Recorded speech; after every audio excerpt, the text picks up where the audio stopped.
breaking news that the final inquiry report in the CST bridge collapse that took place, it's a footover bridge that collapsed in the city of Mumbai, has been submitted by the BMC. The report has been submitted.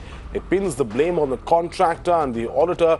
It comes down heavily on the auditor for not auditing the bridge through the right process. It mentions the civic engineers did not follow the maintenance manual. Let's go straight to my colleague Vaishnavi Vasudevan joining us on the phone line with the details. Vaishnavi, break this down for us because this is the report now from the BMC that has pinned the blame completely on the auditor.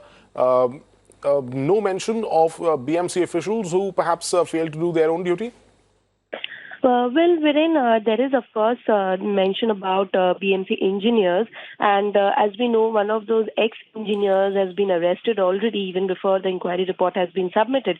But this is the final inquiry report which has been submitted by the BMC's Vigilance Department itself. Now, first of all, the BMC is investigating its own department and then has submitted a report. And this inquiry report has completely put the blame on the contractor.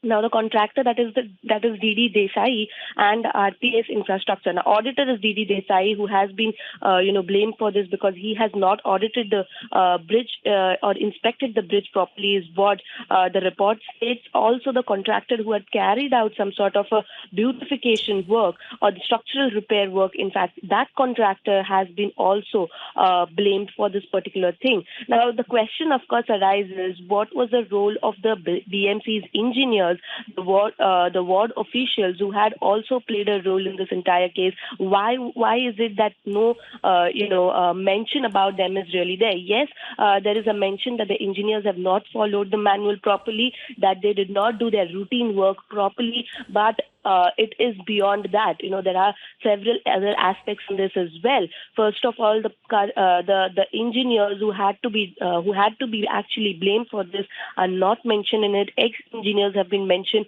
and these ex-engineers still continue to say that they had, after they had in fact retired, there was certain beautification work that had been done, and which was done by the ward office, and there is no mention of the ward officials in this particular report. It only says that the municipal staff at the A ward office is responsible.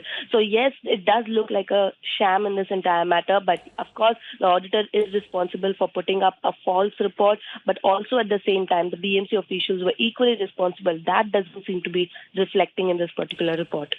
Right, Vaishnavi, thanks for joining us for that breaking information. There's the final report now. This bridge collapse case has been submitted. This is the internal inquiry, let's remind our viewers, of the BMC. A separate probe is being conducted by the Mumbai police. Thanks, Vaishnavi, for joining us.